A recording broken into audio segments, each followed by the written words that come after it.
Hey everyone, today's video is about when you're pregnant and you hide it from them, and Bakugo argues with you, and the next day he finds you fainted. Please don't forget to subscribe, like, and share. And let's get going. You were sitting in the living room, surrounded by the warmth and coziness that comes with a Sunday morning at home. Kirishima was in the kitchen, humming a tune as he prepares breakfast, while Bakugo was lounging on the couch, scrolling through his phone. The three of you have been together for a while now, and despite Bakugo's fiery temper and Kirishima's sometimes overwhelming enthusiasm, you wouldn't trade this for anything, no matter what. You have been feeling off for a few weeks though. It started with morning sickness, and then the fatigue just hits you like a freight train. You've been hiding it well though, or so you thought. You still haven't mustered the courage to tell Bakugo and Kirishima about your secret, or well, your pregnancy. The fear of how Bakugo might react keeps gnawing at you. Kirishima would undoubtedly be supportive, but Bakugo's blunt nature could make things complicated. Hey babe, breakfast almost ready. Kirishima calls out from the kitchen, his voice full of cheer.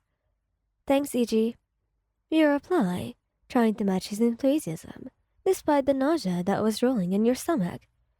Bakugo glances up at you, his eyes narrowing. You haven't been eating much lately. Or today. Are you on a diet or something? You shake your head, forcing a smile. Just not feeling that hungry these days. Bakugo grunts, clearly not convinced. Whatever.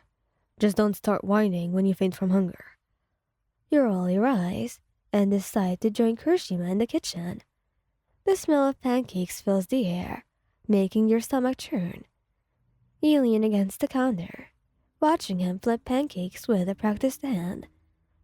Hey, you okay? Kirishima asks, his brow furrowing in concern. You have been looking a little pale these days. I'm fine, really. You assure him, but your voice lacks conviction. I'm just really tired. Nothing more.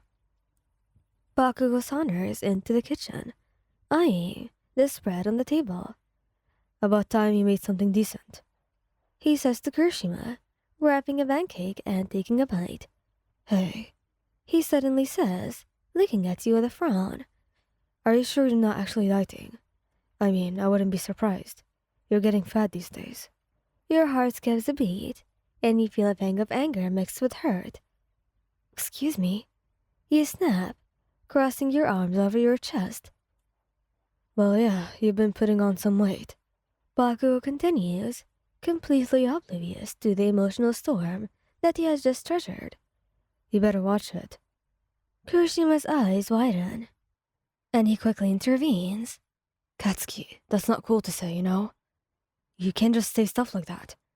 You glare at Bakugo, tears welling up in your eyes. You know what, Katsuki? Maybe you should mind your own business.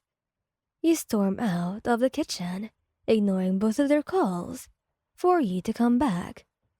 You spend the rest of the day avoiding them, too upset to confront the situation, even though you knew that Kirishima didn't do anything to you. By nightfall, you were truly exhausted. The argument, the stress, and the pregnancy were all taking a toll on you. You barely manage to drag yourself to bed, where you fall into a fitful sleep. The next morning, you are still feeling unwell, and you decide to take it easy, hoping that the rest will help. Bakugo and Kirishima have already left for work, leaving you alone in the quiet apartment. But as the day progresses, the pain in your abdomen grows worse. You are sitting on the couch, clutching your stomach, and the world suddenly went black. Bakugo slams the door open, his usual scowl on his face. We're back. He calls out, expecting a response, but there is only silence.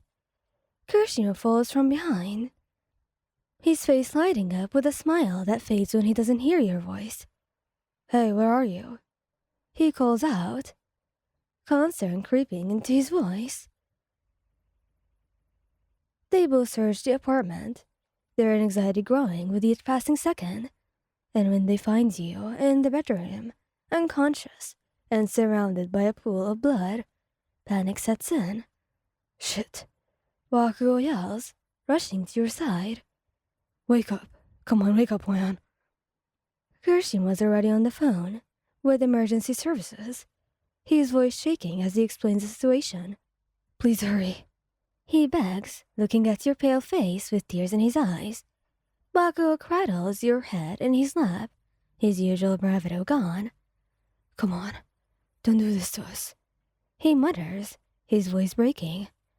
You're stronger than this, Wyan. The ambulance arrives in record time, and you're rushed to the hospital.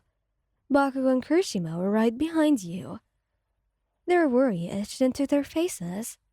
The doctors takes you into surgery, leaving them to wait in the sterile, too-bright waiting room. Hours pass, and neither of them speak. Bakugo was pacing, his fists clenched, while Kirishima was sitting, with his head in his hands. Finally, a doctor comes out, his expression serious, but hopeful. She's stable, he says, and they both release the breath that they didn't realize they were holding. But there's something that we need to talk about. Bakugo and Kirishima exchange a glance before following the doctor into his office. He explains the complications that you had due to the pregnancy. The stress and the blood loss. Both of them were stunned into silence. Pregnant? Bakugo asks, finally choking out, his voice a mixture of disbelief and guilt. She didn't tell us. Bakugo looks equally stricken. We should have known. We should have noticed. The doctor gives them a moment before continuing. Well, she'll need time to recover, both physically and emotionally. And she needs your support. When they finally see you, you are pale and weak, but awake. Tears fill your eyes as you see them. Guilt and relief mixing together. I'm so sorry. You whisper, your voice barely audible. I should have told you. Bakugo sits beside you, his hand gripping yours tightly. No, I am sorry. I was an asshole, and I didn't understand. I'm sorry. Kirishima nods, his eyes red-rimmed, but filled with determinations. We're gonna be here for you, no matter what happens, Wyan. Okay? So you really don't have to worry. We're going to get through this together. You squeezed their hands, feeling a wave of relief wash over you. For the first time in weeks, you felt like everything might just be okay. And with Kirishima and Bakugo by your side, you know that you can face whatever comes next. Thank you guys for listening. Hope you liked this video. Please don't forget to subscribe, like, and share. And goodbye.